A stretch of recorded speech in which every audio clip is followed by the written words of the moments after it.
Indian anti drone system, Pakistan में पसरा मातम। एंटी ड्रोन से भारत की दहाड़, ताइवान खरीदने को बेकरार। ताइवान से आया ऑर्डर, सुरक्षित चाहता है बॉर्डर। ऑपरेशन सिंदूर में पाकिस्तानी ड्रोनों को भारत ने जिस हथियार से गाजर मूली की तरह काटा, वो भारत का D4 एंटी ड्रोन सिस्टम है। इस सिस्टम को खरीदने के लिए चीन का सबसे बड़ा दुश्मन ताइवान बेकरार है। दरअसल ऑपरेशन सिंदूर की सफलता के बाद D4 एंटी ड्रोन की मांग काफी बढ़ गई है। D4 यानी डिटेक्ट, डिटर, डिस्ट्रॉय, डिफेंड, एक इंटीग्रेटेड एंटी ड्रोन सिस्टम है जिसे भारत के DRDO और भारत इलेक्ट्रॉनिक्स लिमिटेड ने मिलकर विकसित किया है। चीन ताइवान की कहानी समझिए। चीन ताइवान को अपना हिस्सा मानता है और चीन ने साफ कह रखा है कि ताइवान को चीन में मिलाने के लिए वह बल प्रयोग कर सकता है। बीते कुछ सालों में चीन ने ताइवान स्ट्रेट में अपने सैन्य अभ्यासों और ड्रोन निगरानी को बढ़ाया है। 2024 के बाद PLA ने ताइवान की सीमा के पास निगरानी और हमलावर ड्रोन की संख्या दोगुनी कर दी है। इन खतरों को भांपते हुए ताइवान ने आधिकारिक तौर पर भारत से वो हथियार मांगे हैं जिनसे भारत ने ऑपरेशन सिंदूर के दौरान पाकिस्तानी ड्रोन को गाजर मूली की तरह काट दिया था। ताइवान ने आधिकारिक तौर पर भारत के DRDO और BEL की तरफ से विकसित D4 एंटी ड्रोन सिस्टम खरीदने का अनुरोध भेजा है। ताइवान के इस अनुरोध पर चीन का बौखलाना तय है, क्योंकि चीन नहीं चाहता कि कोई भी देश ताइवान की मदद करे। लेकिन चीन जिस तरह से पाकिस्तान के लिए डिफेंस पैकेज जारी कर रहा है, चीन जिस तरह से आधुनिक हथियार सिस्टम पाकिस्तान को सौंप रहा है, उसे देखते हुए एक्सपर्ट्स का कहना है कि भारत को भी ताइवान को ऐसे ही हथियार सौंपने चाहिए। ऑपरेशन सिंदूर के दौरान D4 एंटी ड्रोन सिस्टम का जौहर दुनिया को देखने को मिला था, जब पाकिस्तान ने तुर्की और चीन के बने करीब 300 से 400 ड्रोन के साथ भारत पर हमला किया था।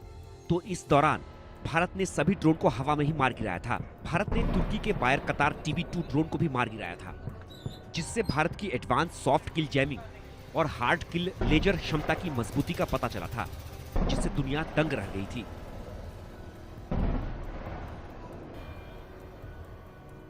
D4 एंटी ड्रोन सिस्टम क्या है? D4 यानी डिटेक्ट, डिटर, डिस्ट्रॉय, डिफेंड, एक इंटीग्रेटेड एंटी ड्रोन सिस्टम है जिसे भारत के DRDO और BEL ने मिलकर विकसित किया है। यह सिस्टम 4 स्तर पर काम करता है। D4 एंटी ड्रोन सिस्टम कैसे काम करता है और इसके D4 का मतलब समझिए। पहले D यानी डिटेक्ट का मतलब पता लगाना है। यह मल्टी फ्रीक्वेंसी रडार और EO/IR सेंसर से ड्रोन की उपस्थिति का सटीक पता लगाता है। डिटर यानी डराना, यह सिग्नल जैमिंग और GPS स्पूफिंग से दुश्मन के ड्रोन को मिशन से भटका सकता है। D3 को समझिए। डिस्ट्रॉय यानी नष्ट करना, सिस्टम में लेजर आधारित हार्ड किल तकनीक और RF जैमर से सशस्त्र ड्रोन को हवा में ही खत्म किया जा सकता है।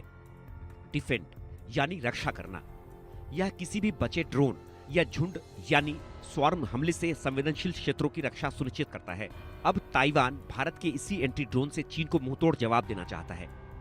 हालांकि भारत और ताइवान के बीच आधिकारिक तौर पर राजनयिक संबंध नहीं है, लेकिन दोनों देश तकनीक, व्यापार और शिक्षा के क्षेत्र में लगातार सहयोग बढ़ा रहे हैं। 2020 के बाद से भारत में ताइवानी चिप कंपनियों की दिलचस्पी बढ़ी है। रक्षा क्षेत्र में यह पहला मौका होगा जब ताइवान भारत से सैन्य तकनीक की मांग कर रहा है, लिहाजा इससे चीन बुरी तरह से बौखला सकता है। भारत अगर ताइवान को D4 एंटी ड्रोन सिस्टम देता है तो यह बीजिंग के लिए एक सीधी रणनीतिक चुनौती होगी। चीन पहले भी भारत द्वारा वियतनाम, फिलीपींस, इंडोनेशिया जैसे देशों को रक्षा सहयोग देने पर आपत्ति जता चुका है। ताइवान को हथियार देना चीन की वन चाइना पॉलिसी के सीधे विरोध में माना जाएगा। ऐसे में चीन निश्चित तौर पर भारत के सामने कड़ा डिप्लोमेटिक विरोध जताएगा। इसके अलावा चीन अरुणाचल प्रदेश या लद्दाख में सीमा पर तनाव बढ़ाने की कोशिश करेगा। लेकिन एक्सपर्ट्स का मानना है कि भारत को अब आक्रामक विदेश नीति की तरफ ध्यान देना चाहिए, क्योंकि चीन तो पाकिस्तान को घातक हथियार देने में 1 सेकंड की भी देरी नहीं लगाता। ऐसे में ताइवान को घातक हथियार देकर भारत चीन को एक कड़ा संदेश दे सकता है। Bureau report, India news.